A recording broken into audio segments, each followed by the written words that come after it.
Condiciones de uso de este equipo pues es de difícil acceso, y por las condiciones sociales en las cuales se desarrolla el trabajador agrícola, pues muy pocas veces se da. En realidad lo que vemos es esto. No sé si alguno de ustedes por su trabajo tiene experiencia de trabajar con trabajadores agrícolas o en invernaderos aquí de los presentes, o ha tratado casos de intoxicación por plaguicidas. No. Bueno, pues en el campo lo que vemos es esto, gente a lo mucho con sombrero, con botas, pero aplicando con mochilas a diestra y siniestra, o totalmente descalzos, con equipo más sofisticado. Y estas condiciones climáticas, las altas temperaturas, más condiciones sociales, el trabajador agrícola no está sindicalizado, o si te está sindicalizado no conoce sus sindicatos, el sindicato charro. Los trabajadores de San Quintín llevan más de un año reivindicando demandas de aumento de salario y protección que no se las han cumplido, y todo esto crea condiciones de vulnerabilidad donde realmente el equipo de protección y seguridad no es suficiente, no es viable. Todavía se da mucho el uso de trabajadores niños por las familias campesinas o empleados para aplicar incluso plaguicidas. Las etiquetas que se supone que deberían de orientarnos para estos riesgos están basadas solo en la toxicidad aguda, los efectos inmediatos. Entonces uno puede decir, bueno, me voy por la etiqueta verde, que no tenga la calaca, que no tenga estas, que solamente esté en la categoría de precaución, y sin embargo puede tener ese producto riesgos crónicos a la salud. Por otro lado, los llamados en una formulación, además del ingrediente activo, hay varios compuestos que están etiquetados como ingredientes inertes, los ponemos entre comillas, porque pueden tener incluso decenas de otras sustancias que pueden tener un efecto sinérgico al efecto tóxico. Es decir, hay que leer las etiquetas, hay que seguir las instrucciones, pero esto no es suficiente porque la información que nos da es parcial. Entonces, en este contexto es que se da la discusión de cuáles son los criterios que deben de tener los plaguicidas altamente peligrosos y qué recomendaciones se les da a los gobiernos. PAN y PEN, junto con gobiernos de la región de África sobre todo, propone que se forme una alianza global, una alianza voluntaria, para la eliminación o uso de la prohibición progresiva de plaguicidas altamente peligrosos, siguiendo las propias recomendaciones de la FAO. Y esta idea pues, tiene la simpatía de la Unión Internacional de Trabajadores de la Alimentación, de regiones africanas, y hay la aprobación de resoluciones regionales en las reuniones regionales de composición abierta en 2014, donde se le pide a la FAO que elabore una propuesta. Pero, sin embargo, esto pues también a esta idea de la alianza se unieron en una carta a la OMS y al NUMA 118 toxicólogos y profesionales de la salud, 14 de ellos de México, además de otras cartas nacionales donde se sumaron académicos y ONGs, y libros como este a nivel general sobre las alternativas. En las reuniones de esta Conferencia Internacional de Gestión de Sustancias Químicas, donde se ven entre muchos temas de SAICOM los plaguicidas, finalmente la propuesta encontró la oposición de la industria. En su lado izquierdo están los representantes de la industria, cuando uno no se pone de acuerdo en la plenaria se va a reuniones de trabajo donde se van negociando los textos de la recomendación. Como es un convenio voluntario, los organismos de la sociedad civil podemos participar en propuestas de lenguaje. Si fuera obligatorio, eso está prohibido, solo los gobiernos. Aquí está el representante de la FAO, representantes de las ONGs de la India, de Malasia, de Estados Unidos, nosotros estamos tomando la foto. Entonces se elaboran los textos, lo que no está de acuerdo se pone en corchetes, se quita y se pone hasta que llega un texto que esté satisfecho para todas las partes, y se llega a una resolución que fue aprobada en esta reunión internacional. No se aprueban los criterios de PAN, pero dice sí, hay que trabajar sobre los criterios de los expertos FAO-OMS. hay que considerar lo que ya había dicho el Plan Global de Acción de SAICOM, hay que analizar las directrices de la FAO y la OMS. Es posible entonces considerar la prohibición gradual de plaguicidas altamente peligrosos si las medidas de reducción de riesgo no son aceptables. Y además debe ponerse énfasis en la promoción de alternativas agroecológicas. Esta es la orientación política que los gobiernos, pues no, por lo menos en México no lo ha tomado en serio y que por eso nosotros sí lo tomamos en serio.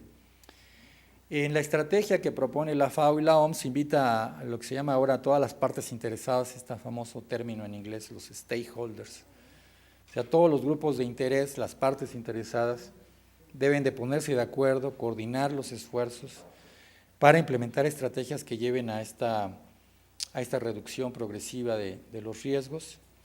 Esto incluye a las autoridades de distinto ámbito, agrícola, de salud, del trabajo, responsables de control de intoxicaciones, organizaciones de agricultores, de trabajadores, sector privado, las empresas transnacionales agrupadas en CropLife y las empresas que venden genéricos, a los que ya perdieron patente y están en el mercado, sociedades de interés público, academia. Sin embargo, esta estrategia le otorga el mismo peso en la negociación a sectores que tienen un peso diferente, ¿no? No es lo mismo el Estado, es como si el Estado fuera un actor más, o las transnacionales fueran un actor más, que uno representando una sociedad civil como un actor más cuando uno representa un interés público. Pues en este tipo de gobernanza neoliberal, podemos decir, pues el Estado puede fácilmente pues perder de vista que tiene obligaciones constitucionales de proteger la salud del ambiente y sumarse a lo que diga la mayoría, ¿no? Pues como está la industria, pues son siempre en esta gobernanza neoliberal pues acuerdos al mínimo común denominador. Y eso es lo que está pasando en esta idea de vamos a invitar a todos, ¿no? Para que entre todos veamos dónde hay consenso y seguir adelante. Esto es una trampa en nuestra opinión. No reconocer y tratar como iguales a los que son desiguales, pues esto solo fortalece esta desigualdad y desconoce esta centralidad necesaria del Estado. Pero estos avances deben de ser reportados en el 2020. Y para aportar en esta discusión es que se hizo este libro. Las propias directrices de la FAO y la OMS tienen algunos aspectos importantes que hay que considerar. En la evaluación de riesgos a la salud y el ambiente de estos plaguicidas, reconoce que debe haber una evaluación de riesgo ocupacional, residencial, también en alimentos, que también debe incluirse la exposición al ganado y la vida silvestre, que la exposición al medio ambiente debe ser múltiple en todos los medios, aire, agua, incluso subterránea, superficial, al suelo, que debe incluirse organismos benéficos, que debe incluirse también la exposición por deriva de aspersiones aéreas y tomar en cuenta las condiciones locales de uso, y tener acciones de biomonitoreo para evaluar estos niveles de exposición y evaluar si realmente son necesarios los plaguicidas.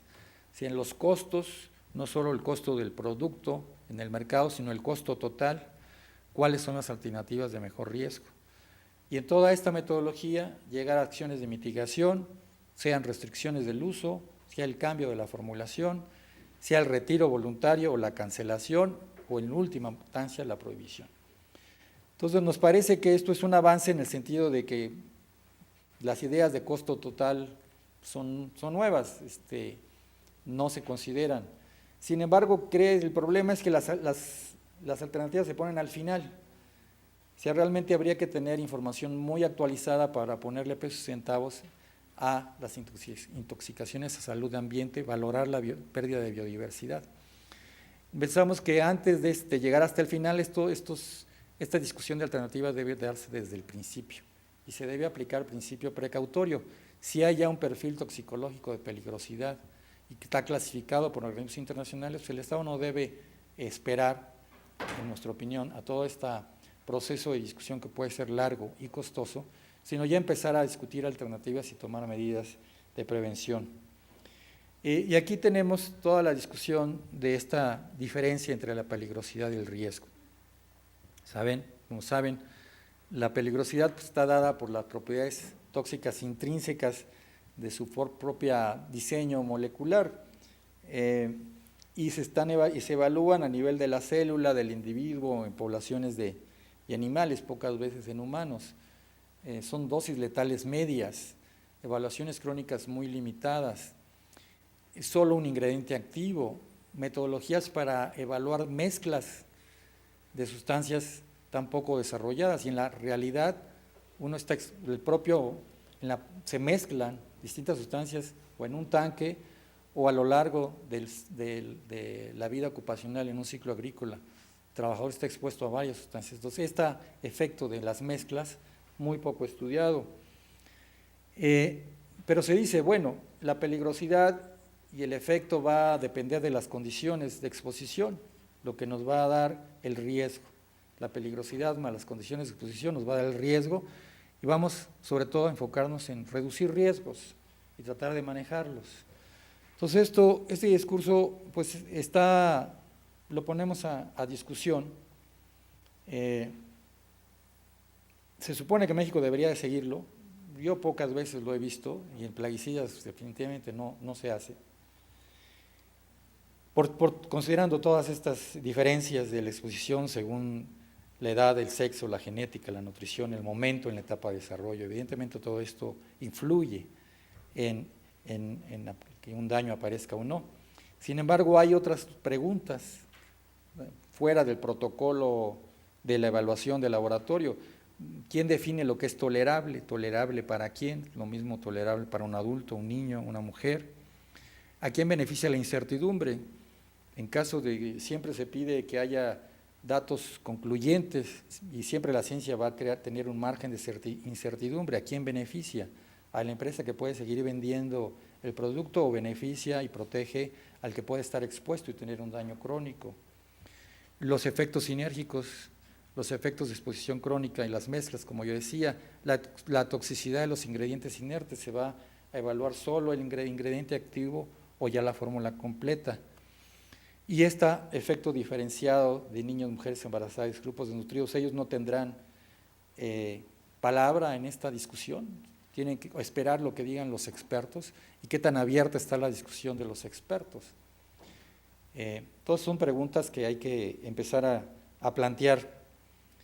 En esta discusión fue importante la participación de relatores especiales de las Naciones Unidas que tratan el tema de la exposición a sustancias tóxicas o residuos peligrosos y la vulneración de derechos humanos. Y nosotros retomamos una intervención que tuvo en una de estas negociaciones, donde recuerda este relator Bashkut Tunkak, en el artículo 7 del Pacto Internacional de Derechos Civiles y Políticos, dice: las personas tienen derecho a no estar sometidas sin su libre consentimiento a experimentos médicos o científicos, y ello incluye la exposición humana a sustancias cuyos posibles efectos adversos se desconocen. En el contexto de las sustancias peligrosas, la falta de información, junto con la falta de consentimiento a estar expuesto a determinadas sustancias y sus riesgos, afecta directamente este derecho. Entonces, esto que fue discutido sobre todo en el contexto de los experimentos médicos con prisioneros sometidos en todo este contexto de la Segunda Guerra Mundial, pues también nosotros, sin ser prisioneros, estamos expuestos, sin nuestro consentimiento, a sustancias tóxicas, de manera tampoco poco informada y sin nuestro consentimiento. Entonces, esto, en opinión de los relatores especiales, incluye ya una violación a un derecho humano. Hay otros derechos involucrados cuando estamos expuestos y pone en riesgo nuestra vida, nuestro derecho a una vida vivida en plenitud, con todo nuestro potencial de desarrollo sin ser afectado. El derecho al más alto nivel posible de protección a nuestra salud es lo que deberían de garantizar las autoridades. El derecho a la alimentación, cuando tenemos alimentos que puedan tener estos residuos sin estar informados y sin estar evaluados suficientemente. El derecho a la información, qué se aplica, cuánto se aplica, dónde se aplica. A lo mucho podemos saber qué está autorizado. Y hasta ahí. Las autoridades de agricultura, tienen un control y pueden tener datos de qué cantidades se aplica, sobre todo a la hora de la recolección de los envases.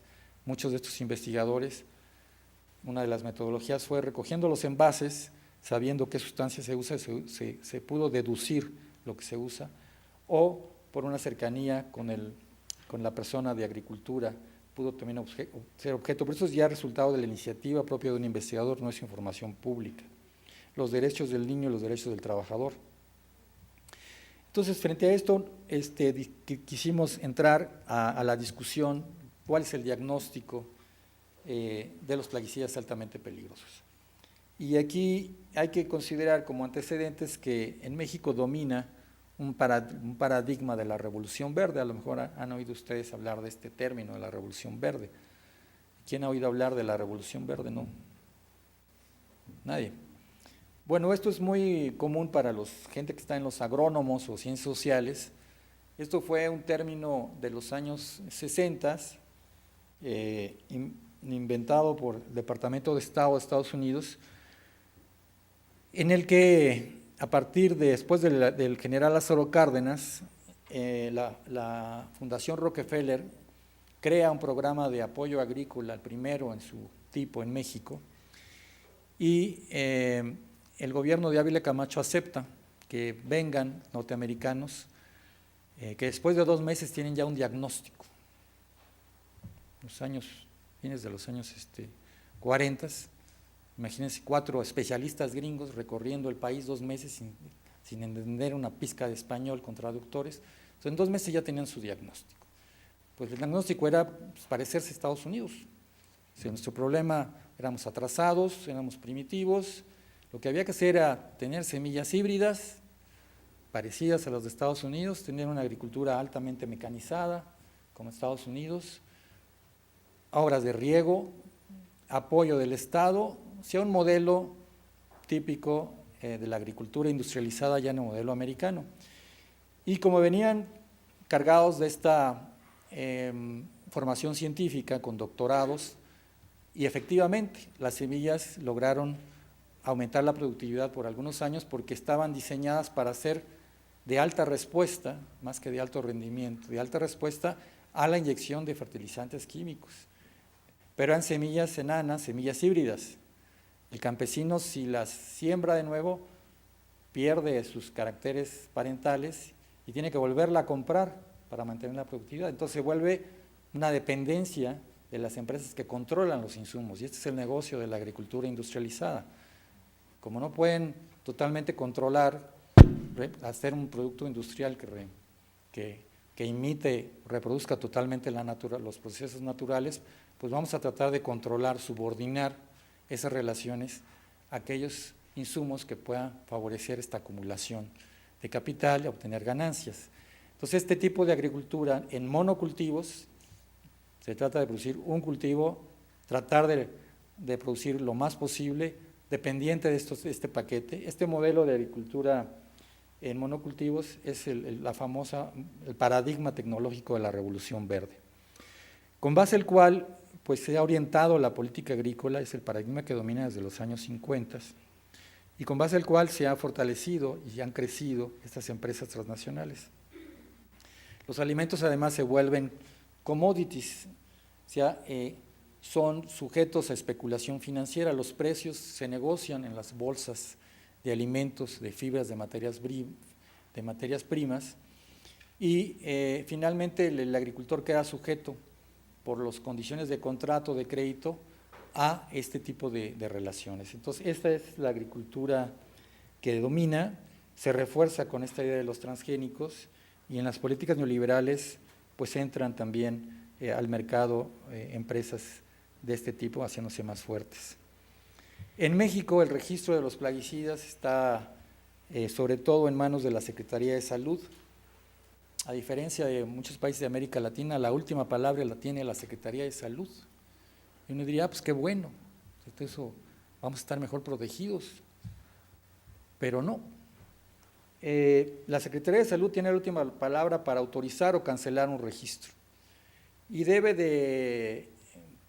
recibe el expediente, debe de preguntar la consulta técnica, la opinión técnica de Semarnat en los aspectos ambientales, de Zagarpa en los aspectos agrícolas, y ella se concentra en los aspectos de salud.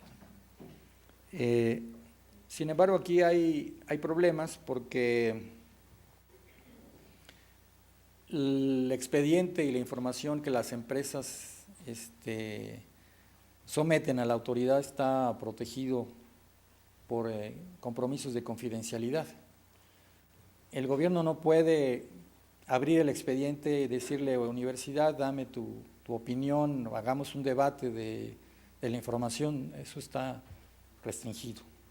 Además, todo está muy acotado para dar una respuesta en poco tiempo y se convierte esto casi, nos han dicho verbalmente, no por escrito, que en otras palabras se han expuesto, se convierte casi en un chequeo, ¿no? Y los que hacen realmente una evaluación en campo es agricultura para comprobar que efectivamente si dice que mata a esa plaga, la mata. Pero tampoco hacen una evaluación de polinizadores o insectos benéficos. No, eso le toca a Semarnat. Y en Semarnat, ¿cuántas gentes creen ustedes que están responsables de evaluar los expedientes de estas empresas?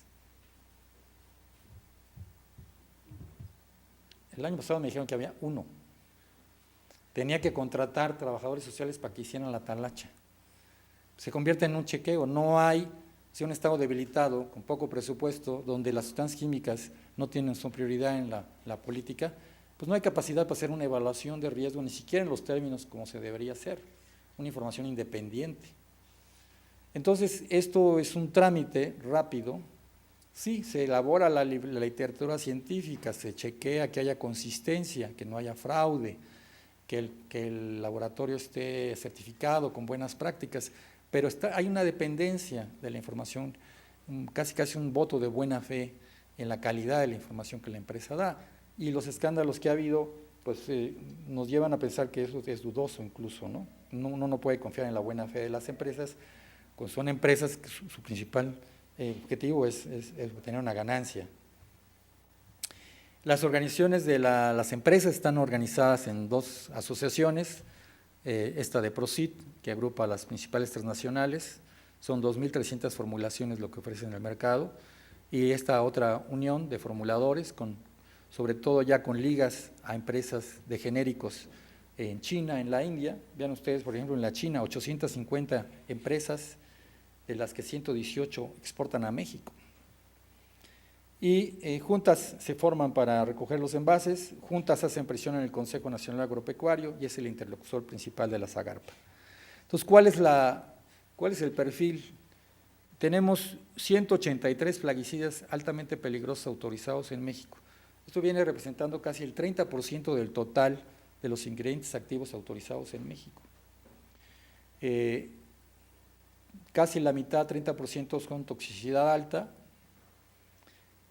Probables carcinógenos, según la Agencia de Protección Ambiental de Estados Unidos, 43, de estos 183, casi una cuarta parte.